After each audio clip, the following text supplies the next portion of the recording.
Hello and welcome back to the ministry. And today we are talking about the counterfeits.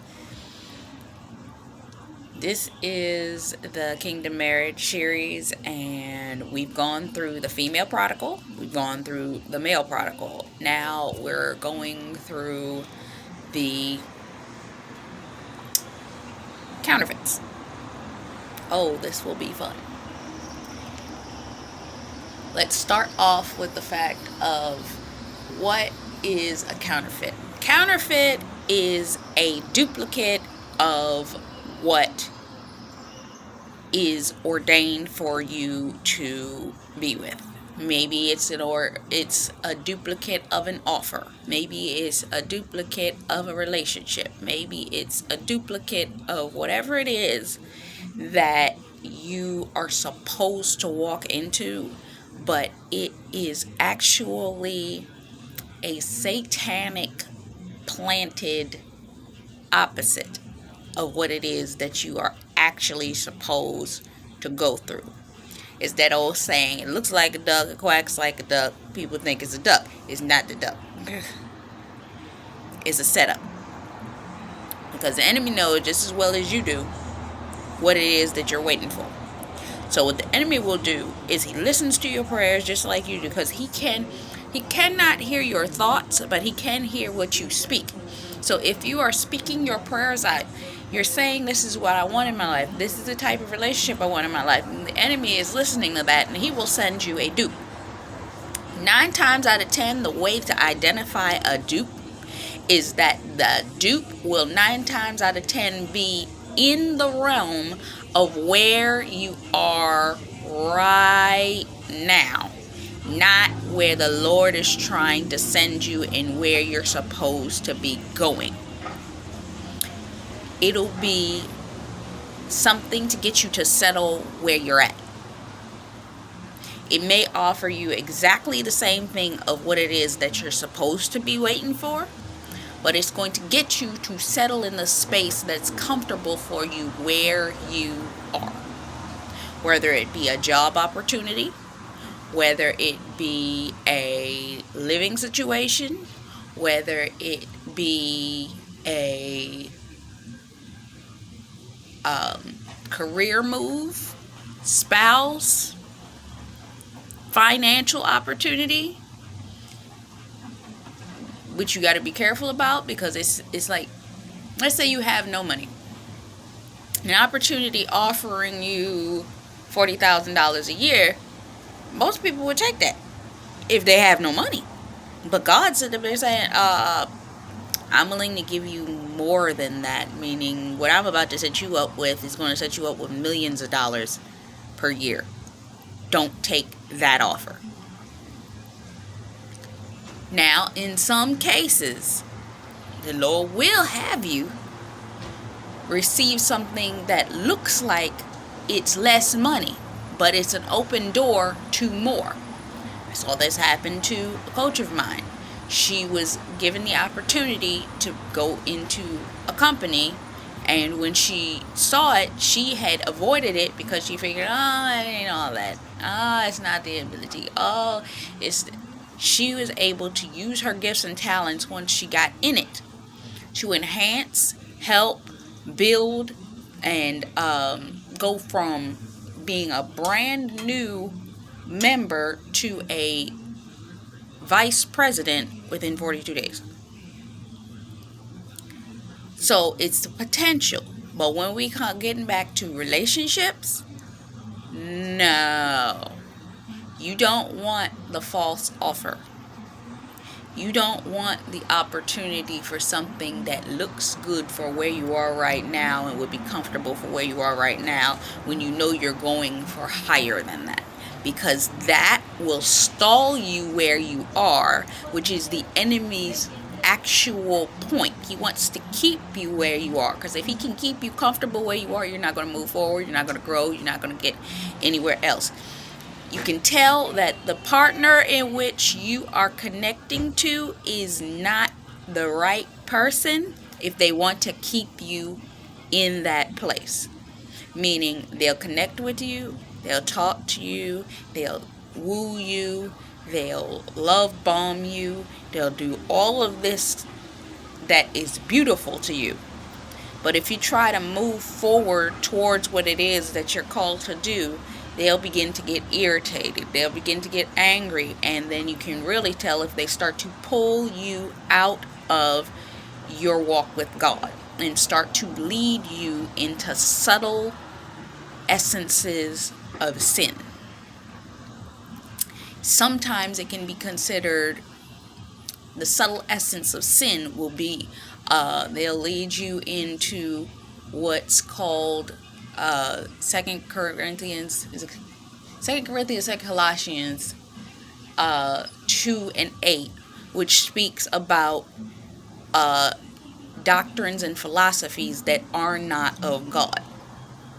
And people will get lured into that because, oh, they're talking about the Spartans. Oh, they're talking about the Spartans were the people in which God was talking about in this particular passage of the Bible. Or maybe they'll start talking about different types of philosophy. It's not biblical. They'll slowly start to talk neuro-linguistic programming, all this kind of stuff that isn't of God, and start to lead you away and stray you away from the Lord in the direction that is not of God. Going in the direction of universal worship. If you start to notice yourself getting into a phase of self that is, you're a Christian, but you don't curse, but you notice when you're with this person, you curse more. You're a Christian, you don't drink, but you drink more when you're around this person who does drink. So on and so forth. They're leading you away from the direction of Christ. They don't go to church, but you go to church. They're leading you outside of the direction of what Christ is. So what do I mean by that biblically?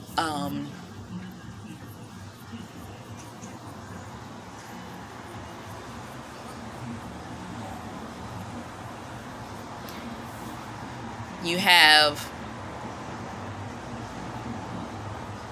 let's put it to you this way. When Ruth started the story, she was married to, what was her and her husband's name? Killian? Or was that Naomi's husband? It was Killian and two other people. I can't think of the actual men's names. But she was married to somebody, and all they ever did was fought and tried to gain traction in the field before they were killed. Meaning they were working to keep their houses in order, but then there wasn't anything that would lead for growth, which inevitably led to their deaths. A counterfeit will be stuck in a place in which there is no growth. They're stuck fighting similar cycles and battles, and they cannot get out of them. Now, suffice it to say, if you know that you have the ability to help this person come out of those cycles and battles, but either when you try to help them, they refuse, they attack, so on and so forth, that's a counterfeit relationship. Now, on the other side of that, when Ruth married Boaz, she inherited properties, land, so on and so forth, things that she didn't have to work for. Okay? Now, it's interesting. I remember seeing a telling of Esther, which was interesting, that it's an old film version of Esther that shows Esther having been in a relationship with somebody, and the day she was meant to marry someone else is the day that the king put the edict out to pull everybody into the palace, all eligible females into the palace. And the day of her wedding, she was pulled away in this particular version.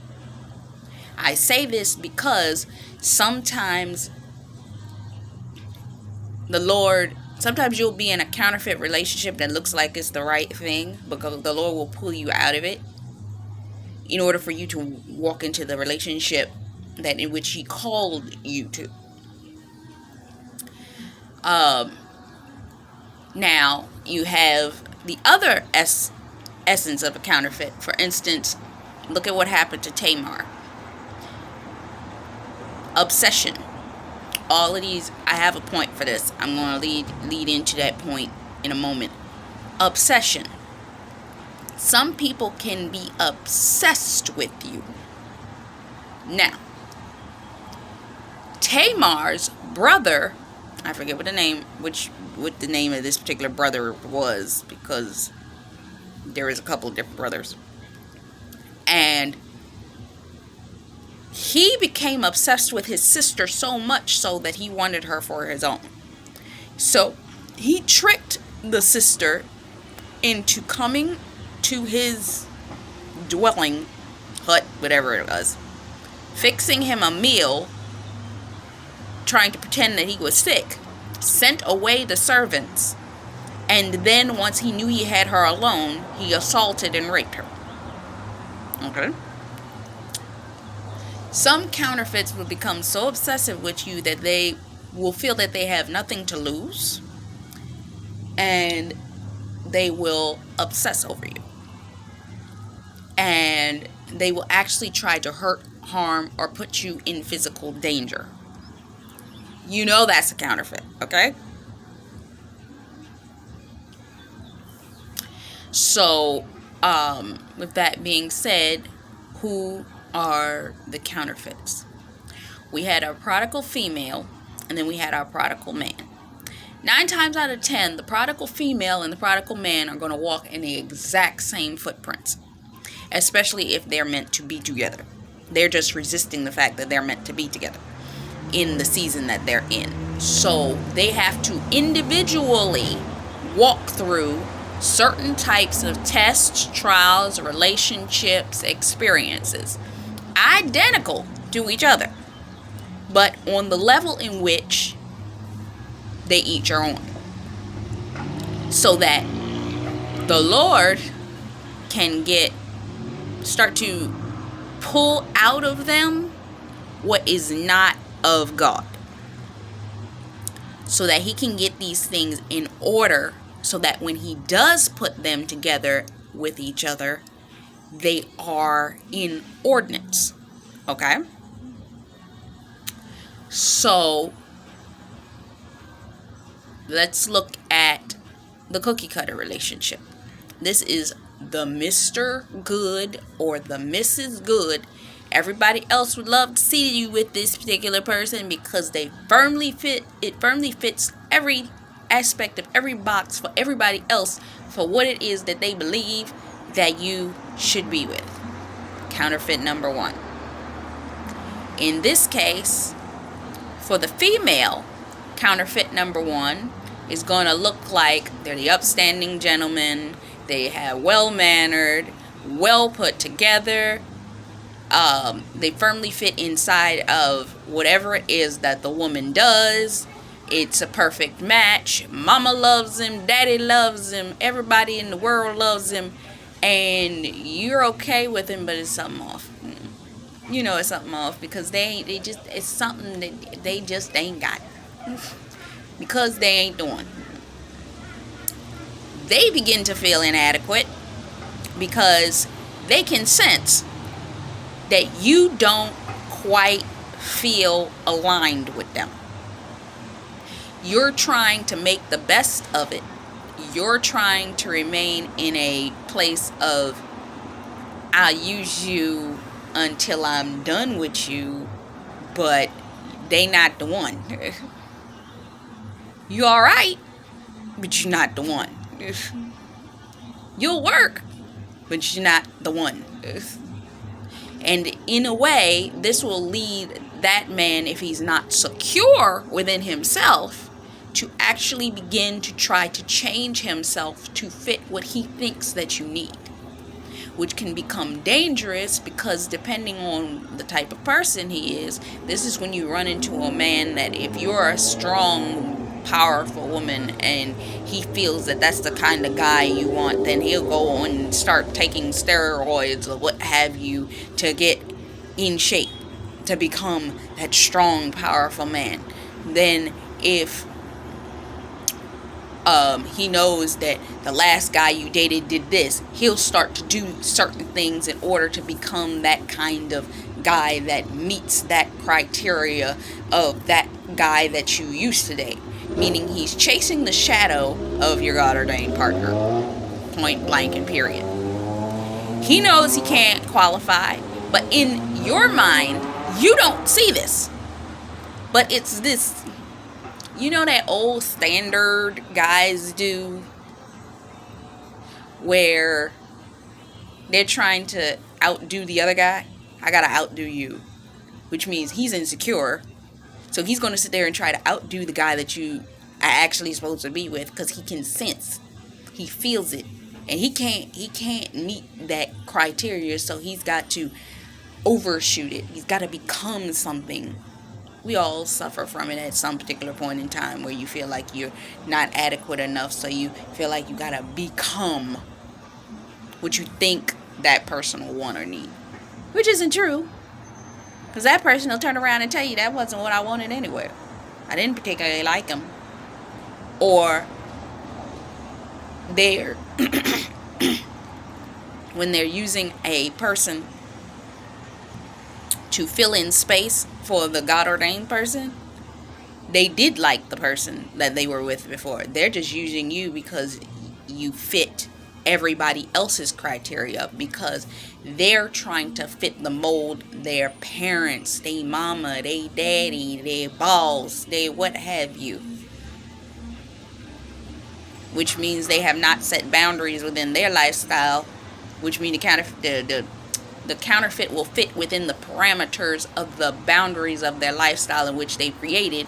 But when they break the false identity that they've created in order to become what is necessary, all that falls off. Now, what happens with the man? The male, what ends up happening is that the man will find somebody that's an alternate dupe of you. Got the same hair color, got the same style, similar style as you. Maybe they don't operate in the similar format that you did, but maybe they can read the strength of you off of this particular person, but it's still a counterfeit dupe. Is not gonna work.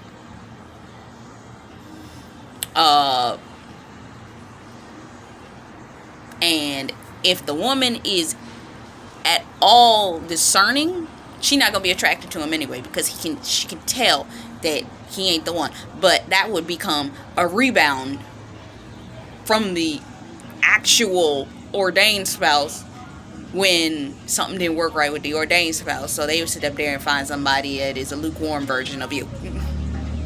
This is the truth. Then they'll go and they'll date somebody else.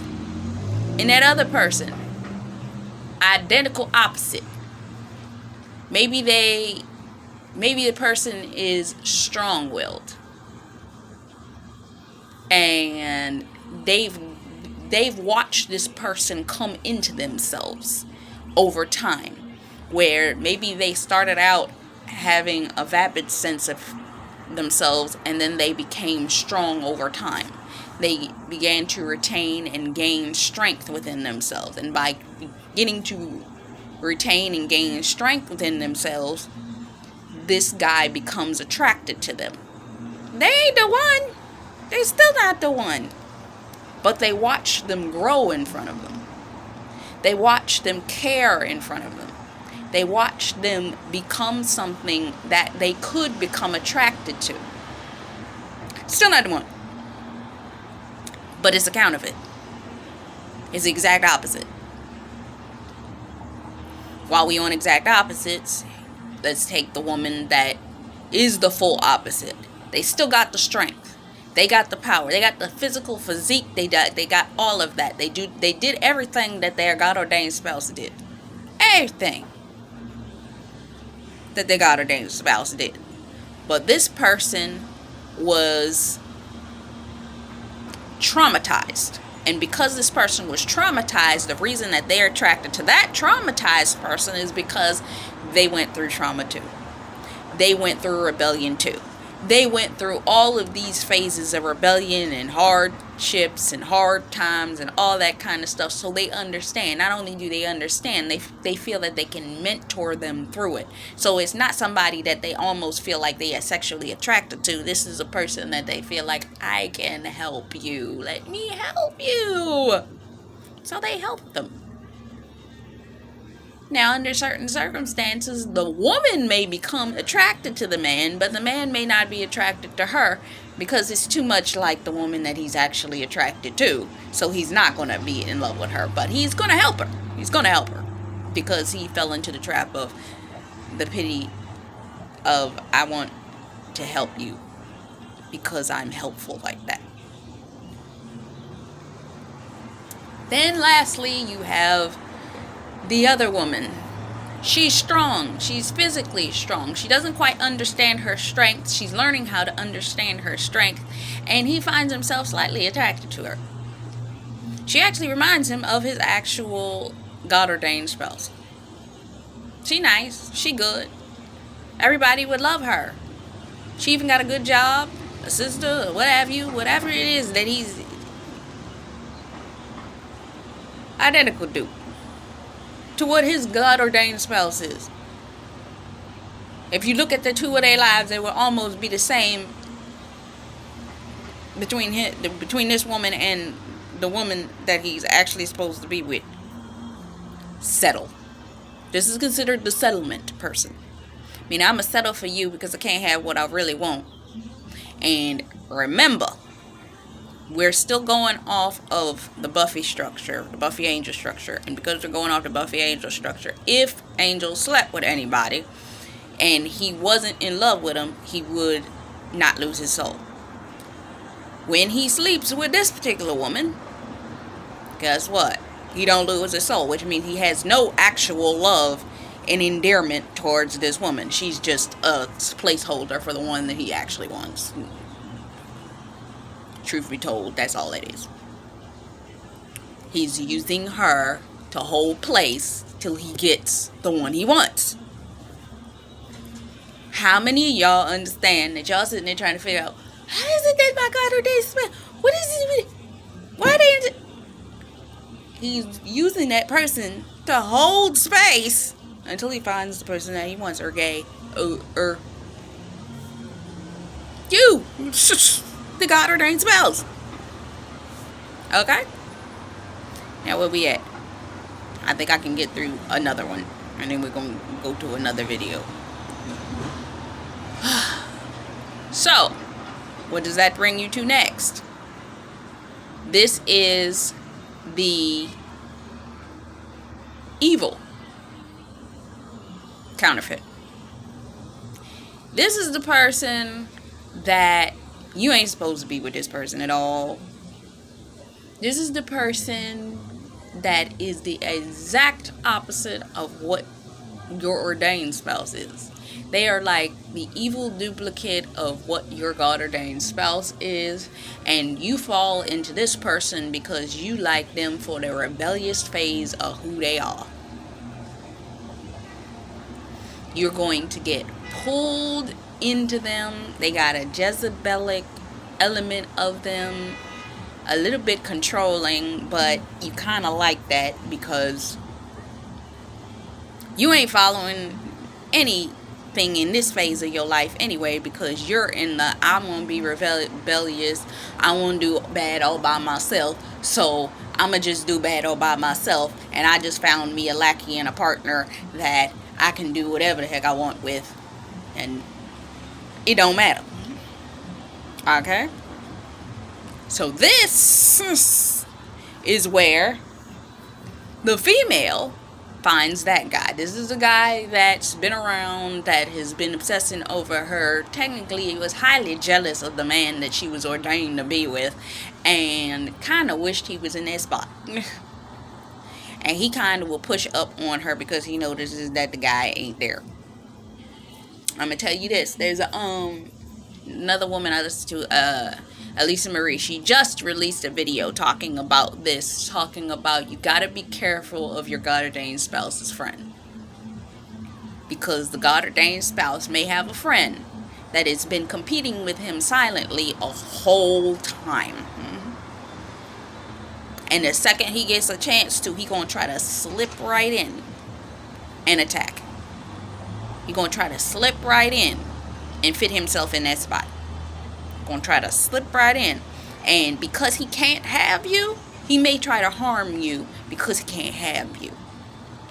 Okay?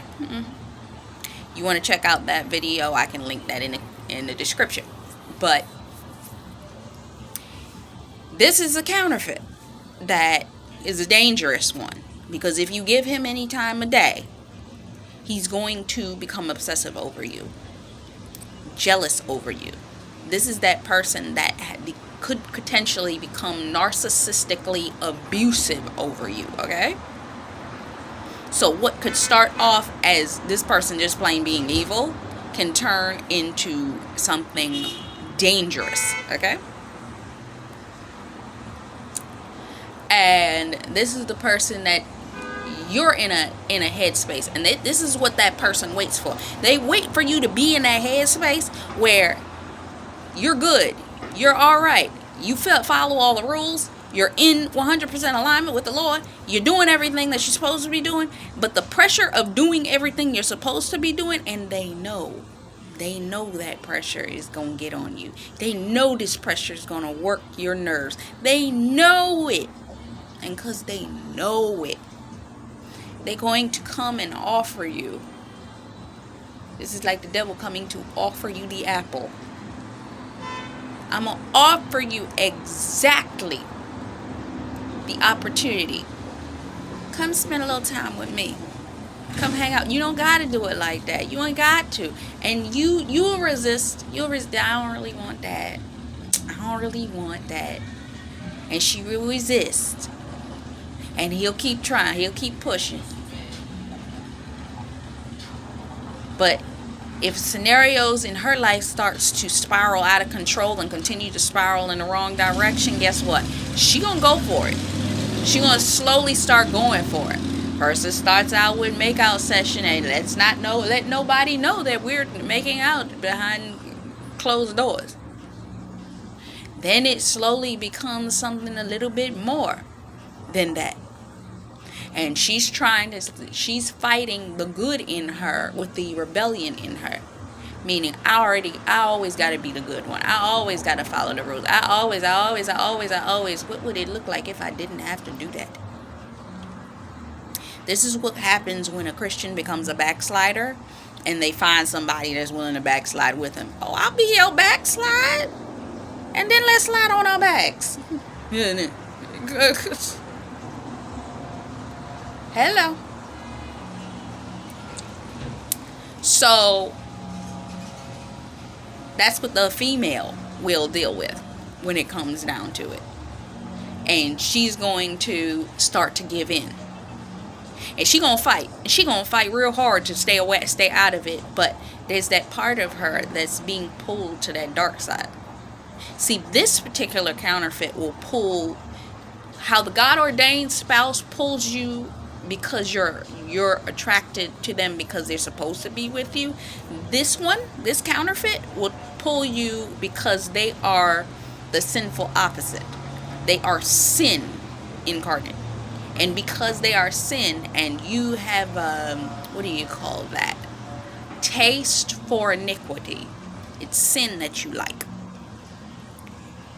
You will begin to give in to that taste. And because you're starting to give in to that taste, you will you'll fight, but it's going to come to a head. And in this moment, it comes to a head. You're going to have to make a decision. Am I going to go into this direction of sin and completely backslide? Or am I going to come to my senses and come out of it? She made the decision that she was going to jump into it head first. And she went all the way. Some women will do that. I have heard stories from other Christians that explain their backslidden states. It's like, I knew I was backsliding. They knew they were backsliding. I can say I've never backslidden. When I was doing my do dirt stuff, I wasn't walking with God at the time.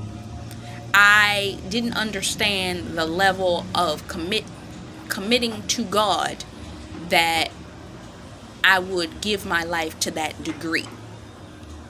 So when I backslid and fell into this rebellion phase, I was doing all kinds of mess in the relationship. But I had found me a counterfeit that was going to do exactly what I wanted in that season of my life. And I knew that they knew exactly how to handle me in that season. So I felt safe rebelling with this particular person. And I knew I was rebelling because I wouldn't tell nobody that I was doing it. We was lying about what we was doing for 6 months, 8 months, almost a year before we admitted what we were doing.